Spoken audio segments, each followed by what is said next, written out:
Olá, vamos dar continuidade à discussão que vimos fazendo do capítulo 13 do volume 1 do Capital, o capítulo da maquinaria e da grande indústria. Discutiremos hoje alguns dos elementos que integram o item 5 do referido capítulo. Item que tem por título geral luta entre trabalhador e máquina. Por outras palavras, a luta entre o trabalho contra o capital, uma vez que a máquina, ela não tem vontade própria. A máquina é posta em movimento pelo desejo do capitalista em extrair sobre trabalho. Ainda que a máquina não tenha vontade própria, o grau de conhecimento ou grau de consciência que os trabalhadores tinham à época da introdução da maquinaria não lhes permitia visualizar com clareza que o problema não estava na máquina, e sim nas relações sociais de produção, dentro das quais a máquina estava sendo utilizada. Daí que, em vez de lutarem efetivamente contra as relações sociais de produção que estavam sob o controle do capital, os trabalhadores, em seus movimentos, privilegiavam a quebra da máquina, que é o caso do movimento ludista. Marx vai analisar neste capítulo um outro elemento, o de como as máquinas acabaram por interferir diretamente nas lutas grevistas dos trabalhadores, seja porque a máquina desqualificava o trabalhador, tornando possível a incorporação do exército industrial de reserva, seja porque ela cria também temores do trabalhador em perder o seu emprego. Vejamos, pois, como Marx desenvolve neste item 5, luta entre trabalhador e máquina, estas questões.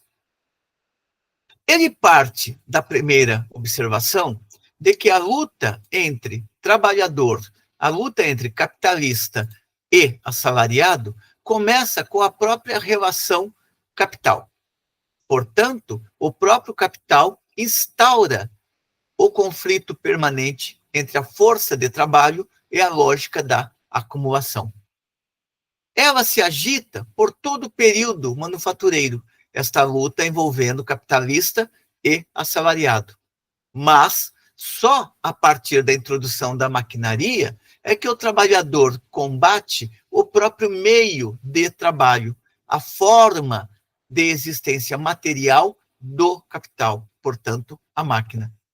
Revolta-se contra essa forma determinada do meio de produção, como base material do modo capitalista de produção.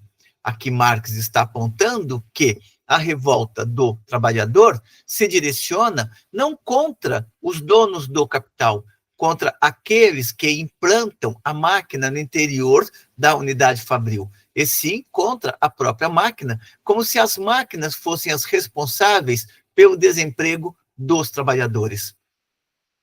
E isto se tornou tanto mais presente na consciência imediata dos trabalhadores daquele período, na medida em que a introdução das máquinas na Inglaterra, por exemplo, acabou por produzir um contingente de 100 mil pessoas sem trabalho. Na medida em que este movimento de perda de postos de trabalho se intensificava, era natural que, no plano da consciência imediata, os trabalhadores considerassem que a responsável pelas demissões era a máquina e não as próprias relações sociais de produção que têm à sua frente o capitalista e nas suas mãos o capital. Marx observará que a destruição maciça de máquinas nos distritos manufatureiros ingleses foi muito forte durante os primeiros 15 anos do século XIX.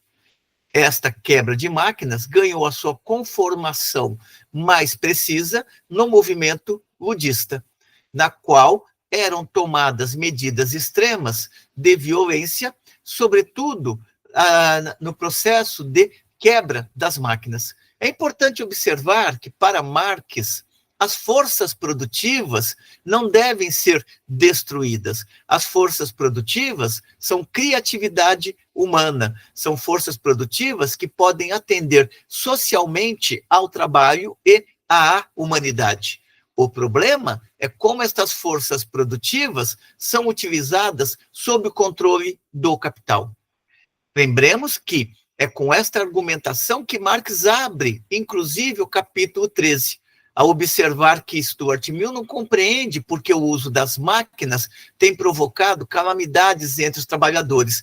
Marx vai responder logo de início. Isto se dá porque a máquina não é utilizada para beneficiar o trabalhador, e sim para beneficiar ao capital.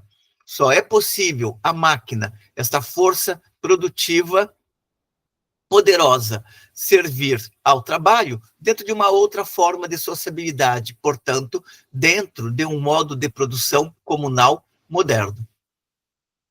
Observará, portanto, Marx, retomando aqui o texto, que a destruição maciça de máquinas nos distritos manufatureiros ingleses foi bastante intensa nos primeiros 15 anos do século XIX, capitaneadas pelo movimento ludista. É preciso tempo e experiência até que o trabalhador distingua a maquinaria de sua aplicação capitalista e daí aprenda a transferir seus ataques do próprio meio de produção para sua forma social de exploração. Aqui se encontra o eixo da discussão. Marx está apontando o quê? Que nos primórdios do século XIX, o grau de consciência do trabalhador em relação às relações de produção nos quais ele estava cada vez mais imerso era bastante limitado.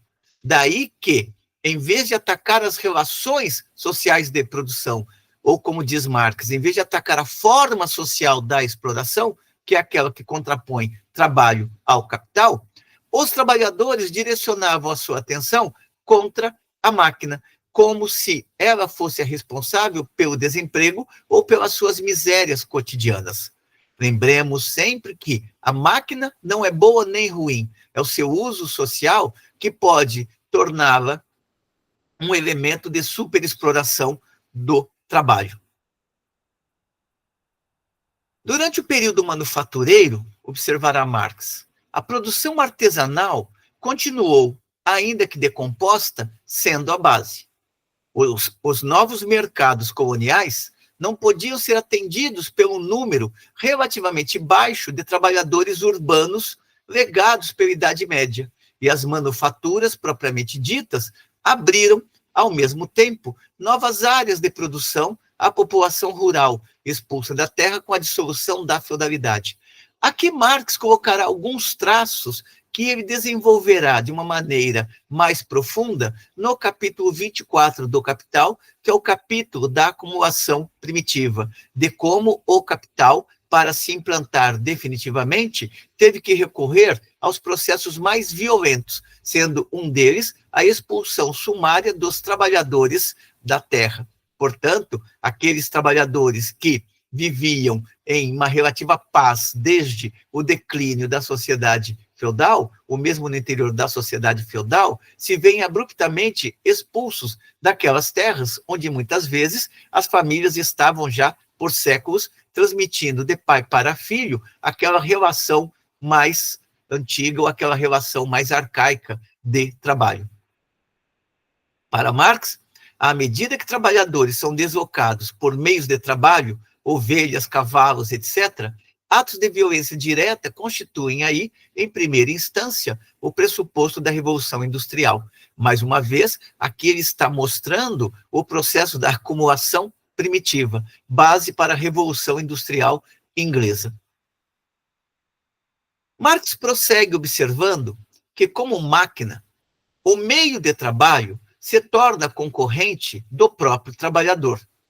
A autovalorização do capital por meio da máquina está na razão direta do número de trabalhadores cujas condições de existência ela destrói. Isto porque entra a máquina, trabalho morto, sai o trabalhador, trabalho vivo, que vai ingressar no exército industrial de reserva, ou seja, naquela quantidade de trabalhadores que estão à disposição do capital Então, logo, o capital exija um novo contingente de força de trabalho. Todo o sistema de produção capitalista repousa no fato de que o trabalhador vende sua força de trabalho como mercadoria.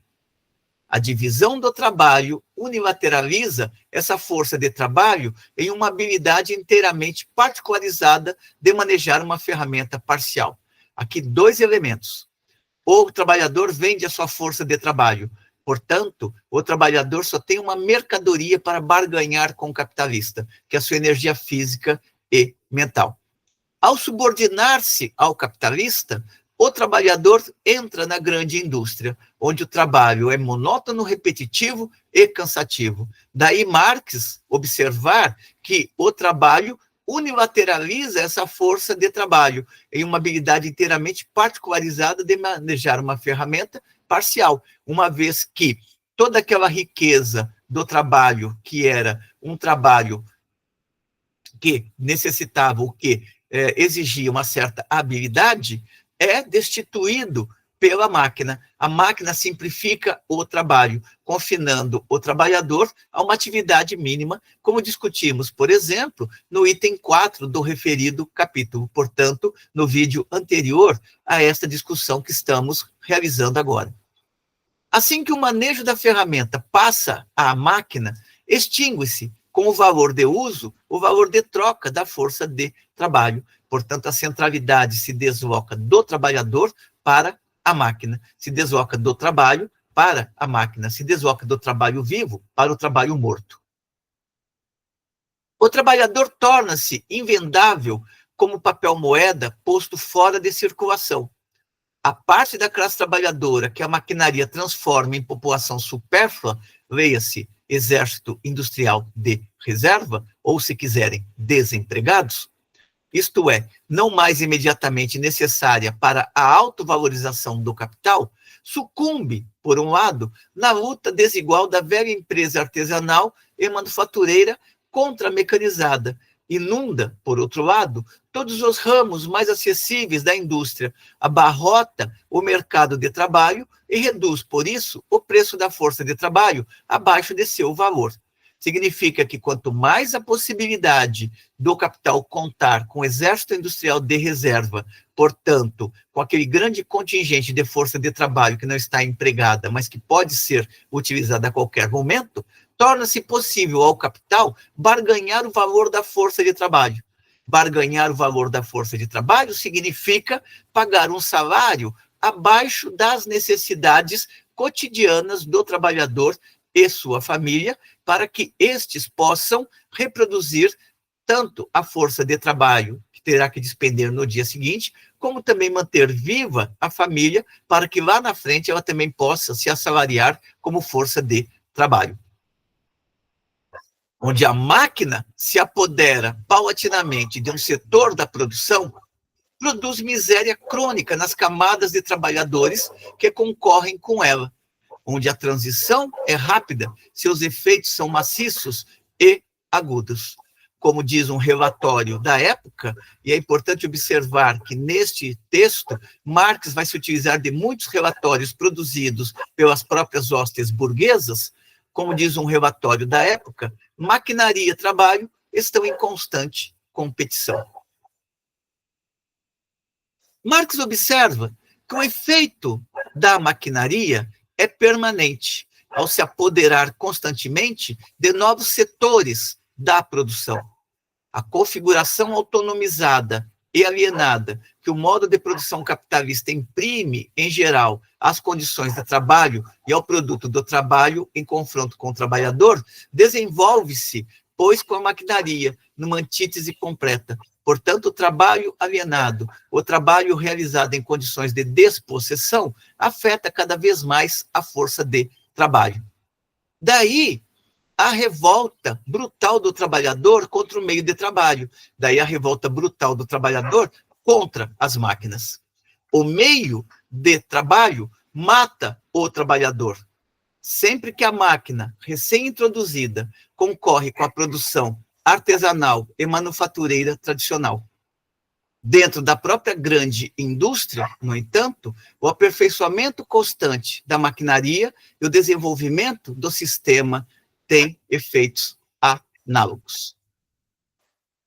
Marx vai recorrer aqui a determinados relatórios que foram produzidos pela hoste burguesa.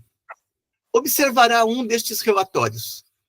O objetivo permanente da maquinaria aperfeiçoada é diminuir o trabalho manual ou completar um elo na corrente de produção da fábrica, mediante a substituição de um aparelho humano por um de ferro. Os aperfeiçoamentos menores na maquinaria, que almejam economia de força motriz, melhoria do produto, maior produção no mesmo tempo, ou deslocamento de uma criança, de uma mulher ou de um homem, são constantes e, embora não pareçam ter grande peso, têm, no entanto, resultados ponderáveis. Onde quer que uma operação requeira muita destreza e mão segura, retirar-se-á tão rápido quanto possível dos braços do trabalhador demasiado qualificado e frequentemente inclinado à irregularidade de toda a espécie, para confiá-la a um mecanismo específico, que é tão bem regulado que uma criança pode cuidar dele. No sistema automático, o talento do trabalhador é progressivamente suprimido. O aperfeiçoamento da maquinaria exige não só diminuição no número de trabalhadores adultos ocupados para alcançar determinado resultado, mas substitui uma classe de indivíduos por outra classe, ou seja, um grupo de trabalhadores por outro tipo de grupo de trabalhadores, uma mais qualificada por uma menos qualificada, adultos por crianças, homens por mulheres. Todas essas mudanças causam constantes flutuações no nível do salário. A maquinaria joga incessantemente adultos para fora da fábrica. Aqui é importante observar que o fenômeno da feminização, ou da chamada feminização do mercado de trabalho, não é coisa recente. Vem acompanhando o desenvolvimento do capitalismo, desde que o capital desenvolva forças produtivas capazes de incorporar a mulher como força de trabalho. Marx observará ainda que a máquina não atua apenas nesse plano, concorrendo com o trabalho vivo. A maquinaria, ela passa a ser também um poderoso instrumento para conter as lutas dos trabalhadores. Dirá ele, a maquinaria não atua apenas como concorrente poderoso para tornar trabalhador assalariado supérfluo. O capital a proclama e maneja como uma potência hostil ao trabalhador. Se torna a arma mais poderosa para reprimir as periódicas revoltas operárias, greves, etc., contra a autocracia do capital. E ele pega um exemplo bem direto. Nasmith, inventor do martelo a vapor, relata o seguinte sobre o aperfeiçoamento da maquinaria introduzidos por ele em decorrência das grandes e longas greves dos operários de máquinas em 1851, na Inglaterra. Diz este inventor, o traço característico de nossos modernos aperfeiçoamentos mecânicos é a introdução de máquinas ferramentas automáticas. O que agora um trabalhador mecânico tem de fazer e o que qualquer garoto pode fazer não é ele mesmo trabalhar, mas supervisionar o belo trabalho da máquina. Já está posta de lado toda a classe de trabalhadores que depende exclusivamente de sua própria habilidade. Neste sentido, os capitalistas procuram libertar-se, por meio da utilização da máquina, dos limites impostos pela força de trabalho à própria acumulação do capital. Com estes elementos, Marx encerra esta discussão no item 5 do capítulo 13 do Capital, Maquinaria e Grande Indústria. Espero que tenham gostado da discussão. Como sempre, encaminhem suas considerações positivas ou negativas, a fim de que possamos cada vez mais melhorar o nosso trabalho, contribuindo, assim, com as jovens gerações de estudantes e, por que não dizer também, com as jovens gerações de pesquisadores. Até uma próxima.